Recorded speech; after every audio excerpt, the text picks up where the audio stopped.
وملائكته يصلون على النبي يا أيها الذين آمنوا صلوا عليه وسلموا تسليما اللهم صل على سيدنا محمد وعلى آله سيدنا مولانا محمد اللهم صل على سيدنا محمد سيدنا مولانا محمد لا إله إلا الله محمد رسول الله صلى الله عليه وسلم الحمد لله ثم الحمد لله একটু জোরে বলি আমরা আলহামদুলিল্লাহ আলহামদুলিল্লাহ আর জোরে বলি আলহামদুলিল্লাহ আলহামদুলিল্লাহ। আল্লাহ রব্বুল আলামিনের দরবার অসংখ্য শুকরিয়া যে রব্বে করিম আপনার আমার এই পবিত্র মুবারক চাঁদ ইয়ামুল জুমার দিন খানে কাবার ভিতরে মসজিদ আসার বসার দিনী আলোচনা শোনার আখেরি পয়গম্বর মুহাম্মদুর রাসূলুল্লাহ সাল্লাল্লাহু আলাইহি সাল্লামের উম্মত হিসেবে দুনিয়ায় জমিন বাসার রব্বে করিম আমরারে নসিব করে দিয়েছেন এর জন্য আমরা পড়ি আলহামদুলিল্লাহ আলহামদুলিল্লাহ আর জোরে বলি আলহামদুলিল্লাহ। আমার মুসলিম کرام আজকের আমাদের আলোচনার বিষয় নেক আমলের ফজিলত। জোরে বলি আলহামদুলিল্লাহ আলহামদুলিল্লাহ আর জোরে বলি আলহামদুলিল্লাহ। আলহামদুলিল্লাহ। আজকের আমরা আলোচনার বিষয় কি নেক আমলের, জোরে বলেন নেক আমলের ফজিলত, নেক আমলের ফজিলত। রব্বে কারীম যদি চাহে তৌফিক দান করেন তাহলে আমরা নেক আমলের ফজিলত সম্পর্কে আলোচনা করার চেষ্টা করব ইনশাআল্লাহ। সেই দিক থেকে আমরা আজকের আমরা আলোচনার বিষয়টি সামনে রেখে আল্লাহ রাব্বুল আলামিনের কাছে আমরা দোয়া চাই যে আমাদের ছোট্ট এই বাংলাদেশ বহিরা শত্রুর আক্রমণ থেকে আল্লাহ আমাদের মাতৃভূমি বাংলাদেশকে আপনি হেফাজত করেন, জোরে বলি আমিন। আমিন মুসলমানদেরকে হেফাজত করেন, জোরে বলি আমিন। আমিন আল্লাহ আমাদের দেশ এবং জাতিকে, আমাদের দেশ এবং জাতিকে আপনি বহিরা মুসলিম বিদ্বেষীদের আক্রমণ থেকে আল্লাহ আমাদের বাংলাদেশকে আপনি হেফাজত করেন, জোরে বলি আমিন। আমিন মুসলিম کرام নেক আমল এমন এক জিনিস, নেক আল্লাহ রসুল বলছেন নেক আমলের উসিলা নিয়ে দোয়া যদি কোনো মানুষ করে আল্লাহ রাব্বুল আলামিন তার দোয়াকে কবুল করেন, জোরে বলি সুবহানাল্লাহ। সুবহানাল্লাহ। নেক আমলের উসিলা নিয়ে দোয়া করলে আল্লাহ দোয়া কি করেন, আল্লাহ কবুল করেন। নেক আমলের উসিলায় দোয়া করলে আল্লাহ দোয়ারে কবুল করেন। আলী রাদিয়াল্লাহু তাআলা বলছেন যে প্রত্যেক নেক আমলের একটা চাদর আছে, যেটা বলি সুবহানাল্লাহ। সুবহানাল্লাহ। প্রত্যেক নেক আমলের একটি কি আছে, চাদর আছে। আপনি যখন একটি নেক আমল করবেন আল্লাহ রাব্বুল আলামিন এই নেক আমলের চাদরটা আল্লাহ নেককার বান্দার শরীরের মধ্যে ঢেকে দেয়, যেটা বলি সুবহানাল্লাহ। সুবহানাল্লাহ। আপনি দেখবেন একজন নামাজি মানুষ যদি একটা অপরিচিত এলাকার মধ্যে যায় তো মানুষ তারে দেখার পরে তারে সালাম করে সম্মান করে তার দিকে ভালো বলে সম্বোধন করে, ঠিক না বেটি? একজন নামাজি মানুষ মনে করেন একজন নামাজি মানুষ যদি এই জায়গা থেকে একটা অপরিচিত জায়গার মধ্যে যায় তাহলে কি করে?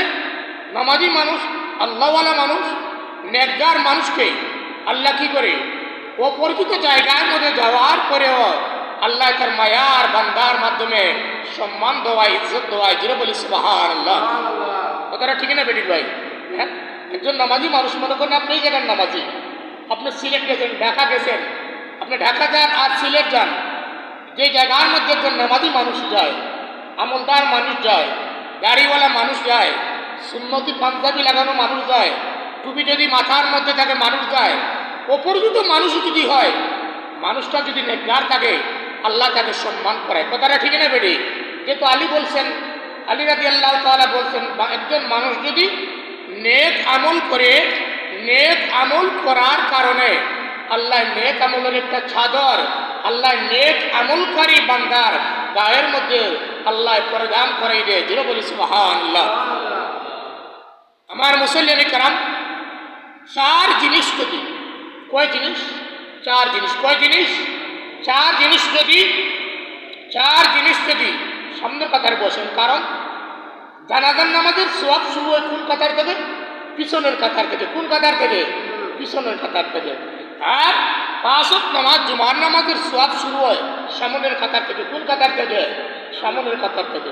আল্লাহ রসুল বলছেন, যদি কোনো মানুষ জানতো সামনের কাতারে নামাজ পড়া কি পরিমাণ ফজিলত, তাহলে প্রতিযোগিতা করে, এমনকি লটারি করে সামনের কাতারে নামাজ পড়ার জন্য তারা প্রতিদ্বন্দ্বিতা করত। যেটা বলি সুবহানাল্লাহ। তাহলে কয় জিনিস?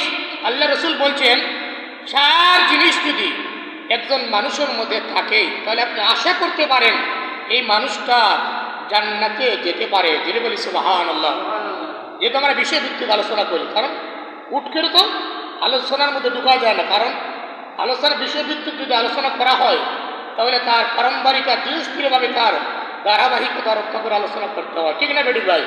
হ্যাঁ, যে চার জিনিস যদি আপনার মধ্যে থাকে তাহলে আপনি আশা করতে পারেন যার মধ্যে চার জিনিস আছে এই মানুষটা আশা করতে পারে নিশ্চিত আল্লাহর তৈরি জান্নাতে যেতে পারে। যেটা বলি সুবহানাল্লাহ।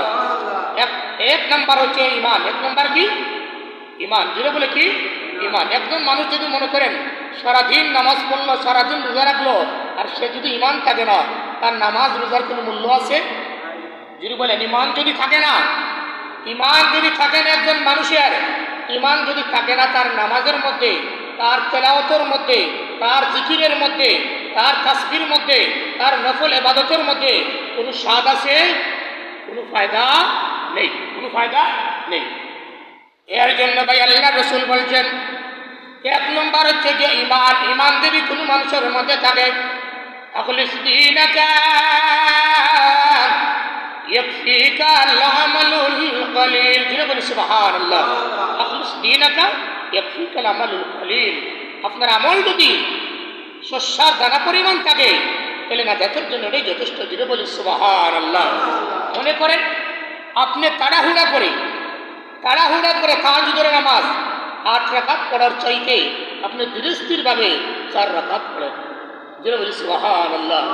আরে যেটা বলি সুবহানাল্লাহ। আপনি সুবহানাল্লাহ সুবহানাল্লাহ সুবহানাল্লাহ বলেন, ধীরে ধীরে যদি আপনি পড়েন, একটু আমরা অভ্যাস করি, বলবেন সুবহানাল্লাহ সুবহানাল্লাহ সুবহানাল্লাহ। মজা লাগেনি না? নাই লাগে? যদি বলি আমরা সুবহানাল্লাহ সুবহানাল্লাহ সুবহানাল্লাহ সুবহানাল্লাহ, কোনো স্বাদ পাওয়া যায়? কোনো স্বাদ পাওয়া যায়? তাহলে আপনি নামাজ পড়ছেন, আপনার ঈমান আছে, আপনার ধীরে ধীরে যদি আপনি পড়েন এগুলোর মধ্যে আপনি স্বাদ পাবেন, মজা পাবেন। যেটা বলি সুবহানাল্লাহ। ওই চার জিনিসের মধ্যে এক নম্বর কি? ঈমান। এক নম্বর কি? ঈমান।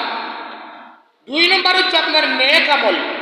ঈমানের পরে যদি আপনার নেক আমল থাকে তাহলে আপনি আশা রাখতে পারেন আল্লাহ তৈরি জান্নাতে যেতে পারেন। যেটা বলি সুবহানাল্লাহ। এক নম্বর হচ্ছে ঈমান, দুই নম্বর হচ্ছে ভাই নেক আমল। নেক আমল যদি কোনো মানুষের মধ্যে বিরাজ করে, নেক আমল যদি কোনো মানুষের মধ্যে যদি অবস্থান করে ফেলে, অভ্যাস হয়ে যায়, তাহলে আপনি আশা রাখতে পারেন আপনার ঈমান এবং নেক আমল দুই জিনিস থাকার কারণে। এরপরে তিন নম্বর হচ্ছে আপনার সহি নিয়ত। কি নিয়ত? সহি, যেটা আমরা বলি না, আপনার নিয়ত যদি ভালো থাকে সব ভালো থাকে। বলিনি না? বলি না আমরা, কেউ গ্রাম্য ভাষায় বলে, যদি আপনার ইয়াকিন যদি থাকে, বিশ্বাস যদি থাকে, তা আপনার এই গাছ আছে না দুবড়ি গাছে আপনার ওষুধ হয়ে যায়, কথাটা ঠিক না বেটিং ভাই?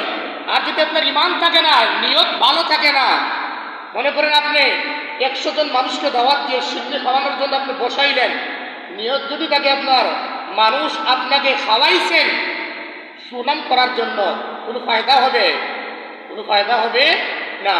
আপনি নামাজ পড়ছেন আপনার নিয়তের মধ্যে আমি কাকে খুশি করার জন্য, যেটা বলেন কাকে, যেটা বলেন আল্লাহকে। আপনি রোজা রাখছেন কাকে খুশি করার জন্য, আল্লাহকে। আপনি মসজিদে মাদ্রাসার মধ্যে আপনি দান করছেন কাকে খুশি করার জন্য, আল্লাহকে। যদি আপনার দিলের ভিতরে এই নিয়তটা যদি আপনার থাকে, সহি নিয়ত থাকে, আপনি যে কাজ করেন সহি নিয়ত যদি থাকে, তাহলে আপনার গন্তব্যস্থলে পৌঁছা সম্ভব কি সম্ভব না? যেটা বলেন সম্ভব কি সম্ভব না? মনে করেন আপনি কুলারো থেকে ঢাকা যাবেন, আপনি নিয়ত করছেন, আপনি বাসে যান আর ট্রেনে যান, আপনার উদ্দেশ্য আপনি ঢাকা যাবেন, আপনার নিয়ত যদি সঠিক থাকে ঢাকা যাওয়ার জন্য, তাহলে আপনি যেতে পারবেন কি না? পারবেন। এটা যদি আপনার নিয়ত সহি থাকতে হবে। এরপরে 4 নম্বর হচ্ছে নবীর তরিকা। 4 নম্বর কি? নবীর তরিকা। 1 নম্বর হচ্ছে বেঈমান, 2 নম্বর হচ্ছে নেক আমল, 3 নম্বর সহি নিয়ত, আর 4 নম্বর হচ্ছে নবীর তরিকা। কি নবীর তরিকা? নবী যে তরিকায় আপনি জিকির করার কথা বলছেন, নবী যে তরিকায় নামাজ পড়ার কথা বলছেন, নবী যে নিয়মে নফল ইবাদত করার কথা বলছেন, নবীর তরিকা অনুসরণ করে যদি আপনার জীবনটারে পরিচালনা করতে পারেন, তাহলে 1 নম্বর হচ্ছে আপনার ঈমান, 2 নম্বর হচ্ছে আপনার নেক আমল, 3 নম্বর হচ্ছে আপনার সহি নিয়ত, আর 4 নম্বর হচ্ছে রে ভাই আপনার নবীর তরিকা। এই 4 জিনিস যদি আপনার মধ্যে থাকে, আপনি আশা রাখতে পারেন নিশ্চিত আল্লাহ তরি জান্নাতে যেতে পারেন। যেটা বলি সুবহানাল্লাহ। যেমন নেক আমলের একটা পদ্ধতি হচ্ছে, এই যে আমরা মসজিদে জুমাবারে ঢুকলাম, মসজিদে ঢুকার জন্য আমাদের 5টা সুন্নত। কয়টা সুন্নত? যেটা বলেন কয়টা সুন্নত? কয়টা? আরো জুড়ে 5টা সুন্নত। 1 নম্বর হচ্ছে মসজিদে আপনি ঢুকার সময় বিসমিল্লাহির রহমানির রহিম বলবেন। কি বলবেন? বিসমিল্লাহির রহমানির রহিম। আমি বিসমিল্লাহ সম্পর্কে আরো আলোচনা করছি। একবার বিসমিল্লাহির রহমানির রহিম কোন মানুষ যদি তিলাওয়াত করে ভাই, আল্লাহ তার আমল নামার মধ্যে 10,000 সওয়াব দিয়ে দেয়। যিনি বলি সুবহানাল্লাহ। তাহলে মসজিদে ঢুকার একটা নেক আমল হচ্ছে আপনি প্রথমে কি করবেন? বিসমিল্লাহ পাঠ করবেন। কি পাঠ করবেন? যিনি বলেন কি পাঠ করবেন? আরে যিনি কি পাঠ করবেন? বিসমিল্লাহ। এরপরে 2 নম্বর হচ্ছে আপনি মসজিদে ঢুকার একটা আদব হচ্ছে আপনি দুরূদ শরীফ পড়বেন। কি পড়বেন? যিনি বলেন কি পড়বেন? দুরূদ শরীফ পড়বেন। আপনি যে দুরূদ পারেন, দুরূদে ইব্রাহিম পারেন, আল্লাহুম্মা সাল্লি আলা মুহাম্মদ পারেন, সাল্লি আলা নবী পারেন, সাল্লাল্লাহু আলাইহি ওয়াসাল্লাম পারেন, আপনি যে দুরূদ পারেন মসজিদে ঢুকার সময় প্রথমে আপনি বিসমিল্লাহ বলবেন। কি বলবেন? যিনি বলেন বিসমিল্লাহ। 2 নম্বর মসজিদে ঢুকার একটা আদব হচ্ছে নেক আমল হচ্ছে আপনি কি করবেন? আপনি দুরূদ শরীফ পাঠ করবেন। কি করবেন? দুরূদ শরীফ পাঠ করবেন। 3 নম্বরে আপনি দোয়া পাঠ করবেন। কি পাঠ করবেন? দোয়া। আমরা বলি না আল্লাহুম্মা মাফতালি আবওয়াব রাহমাতিক, বলি কি বলি না? যিনি বলেন বলি কি বলি না? আমরা বলি আল্লাহুম্মা মাফতাহলি আবওয়াব রাহমাতিক। এরপরে আপনি আরেকটা নেক আমল হচ্ছে মসজিদে ঢুকার। আমরা মসজিদে ঢুকতে হলে ডান পা দিয়ে আগে ঢুকবো না বাম পা দিয়ে ঢুকবো? যিনি বলেন, যিনি বলেন মসজিদে ঢুকার আদব আপনি ডান পা দিয়ে আগে ঢুকবেন না বাম পা দিয়ে ঢুকবেন? ডান পা দিয়ে। মসজিদ থেকে যখন আপনি বের হবেন ডান পা দিয়ে বের হবেন না বাম পা দিয়ে বের হবেন? বাম পা দিয়ে বের হবেন। আপনি মসজিদ থেকে বাইর হওয়ার পরে আপনার জুতা পরার সুন্নত, আপনি বাম জুতার উপরে আপনার পা রাখবেন, বাম জুতার উপরে আপনি ভর করে আপনি ডান পায়ের জুতা আগে পরিধান করবেন। যেটা বলি সুবহানাল্লাহ। তাহলে মসজিদে ঢুকার আদব হচ্ছে 1 নম্বর বিসমিল্লাহ পড়া, 2 নম্বর হচ্ছে দুরূদ শরীফ পাঠ করা, 3 নম্বরে হচ্ছে গিয়া দোয়া পড়া, 4 নম্বর হচ্ছে গিয়া ডান পা আগে প্রবেশ করানো। এরপরে মসজিদে যখন আমরা প্রবেশ করব আমরা ইতিকাফ ঢুকার পরে আমরা ইতিকাফের নিয়ত করব। যেটা বলি সুবহানাল্লাহ। আমাদের তো অভ্যাস হচ্ছে মসজিদে ঢুকার পরে দুনিয়ার বাইরের যা গল্প আছে, বাইরের যা দুর্নাম আছে, বাইরের যা বিপদ আছে, বাইরের যা ফাহশা আছে, সব গল্পগুলা মসজিদের ভিতরে আমরা নিয়ে প্রবেশ করি। কথাটা ঠিক না বেঠিক ভাই? হ্যাঁ, এর জন্য আপনি কি করবেন? মসজিদে তো করে আপনি প্রবেশ করবেন। মসজিদে ঢুকার পরে আপনি বলেন, রমজান মাসে যখন আমরা এতেকাফ করি, মানে জীবিত মরা, কি মরা? জীবিত মরা। এতেকাফে যখন আমরা ঢুকি রমজান মাসে, আমরা কি দুনিয়ার কোনো কুসংস্কারের মধ্যে জড়িত থাকি? না। এইভাবে যদি আপনি মসজিদে ঢোকার পরে আপনি নামাজের জন্য বসছেন, আপনি এতেকাফ করে নিয়ত করবেন যে আমি এখন দুনিয়াবি কোনো ফাহশার মধ্যে, কোনো গুনার কাজের মধ্যে, গুনার কথার মধ্যে আমি জড়িত হব না। তাহলে এটা আপনার নেক আমল। আর এই নেক আমল থাকার কারণে আপনি আশা রাখতে পারেন আল্লাহর জান্নাত আপনার নসিব হয়ে যেতে পারে। জোরে বলি সুবহানাল্লাহ।